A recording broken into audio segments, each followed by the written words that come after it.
Magandang ang boses ng damdamin, tulong at kalingap ang laging unahin.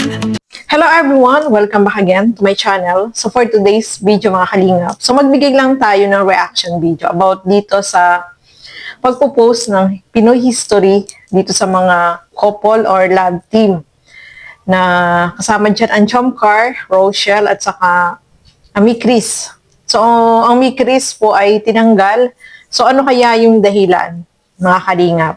So ito meron tayong babasahin. Pero bago natin simulan yan, huwag niyo pong kakalimutan mag-subscribe, Bal Santos Matubang, Kalinga Frab at Edna Vlogs.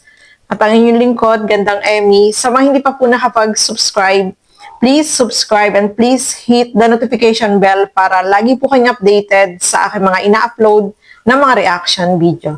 So ito pag-usapan natin at alamin natin ang dahilan mga kalingap. Bakit ipinost na tapos biglang tinanggal? So ito, panoorin po natin ang video na ito. So, syempre mga kalingap, congratulate muna natin ang Jomcar, no? Kasi kasama sila doon na love team or couple na ipinost ng Pinoy history ngayong for 2026, no mga kalingap. At etong ang Mi Chris ay nakasama dyan pero biglang tinanggal nila. So, may kadahilanan po mga kalingap.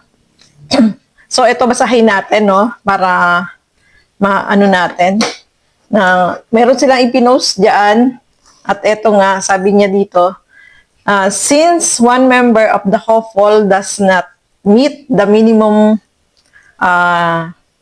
age requirement for inclusion, the love team couple category, their inclusion was considered an error.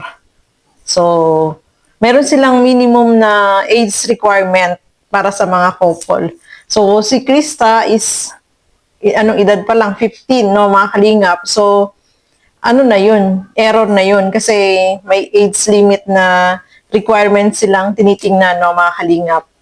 So, in accordance with the rules, any couple with both individual age 18 and above may qualified.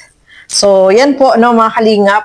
Si Krista ay hindi siya qualified kasi 15 years old pa lang po siya. Si Mikoy, okay lang siya kasi yung age naman niya ay okay naman. Yun nga lang, ang nagka-problema ay kay Krista. So, meron pala silang sinusunod na age requirements. At alam naman natin, si Krista ay ano pa yan, legal age pa, no? Ay, underage, underage.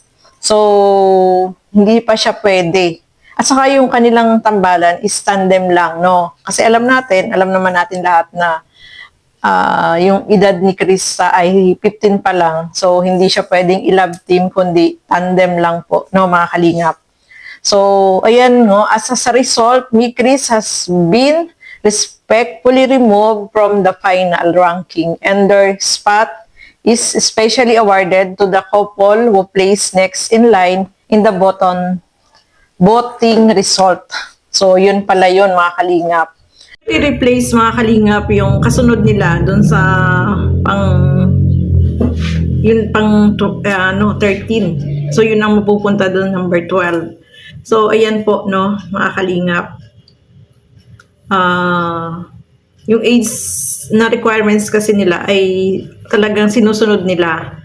So, hindi sila siguro agad nakapag-research. Hindi nila na-research kung anong age ni Krista kasi kita naman po natin sa mukha ni Krista na talagang dalagan na siya, no.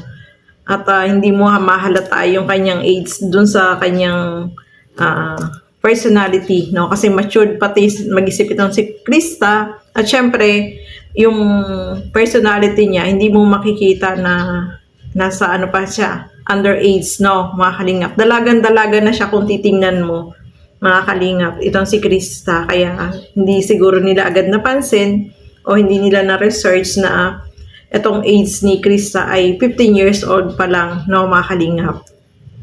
So, yun nga, kaya tinanggal sila is dahil yung age ni Krista ay hindi siya qualified doon para mapasama sila doon sa couple or love team na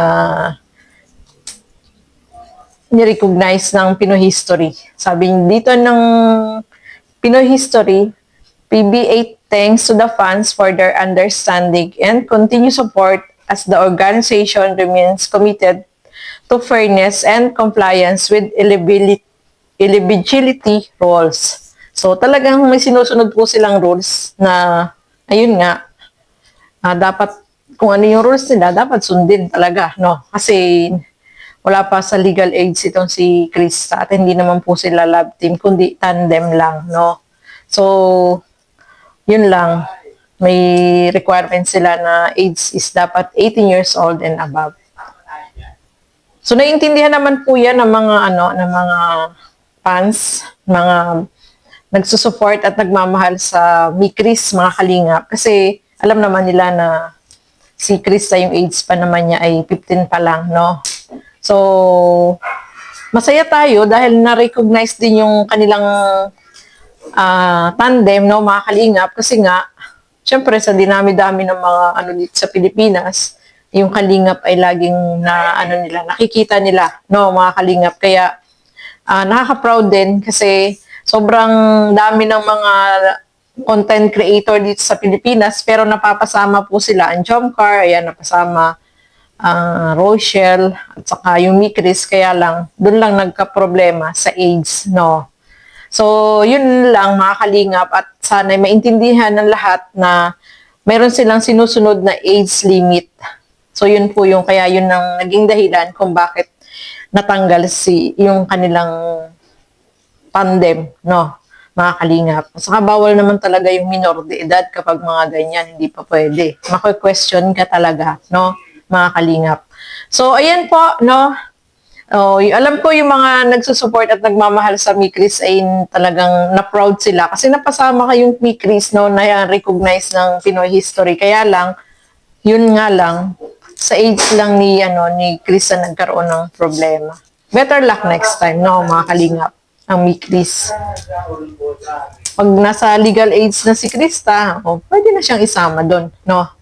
Mag-intay-antay na lang tayo ng ilang years pa. Sana yung Pinoy History is maalala pa rin ang Mi Chris, no, mga kalinga. So, ayan po, no.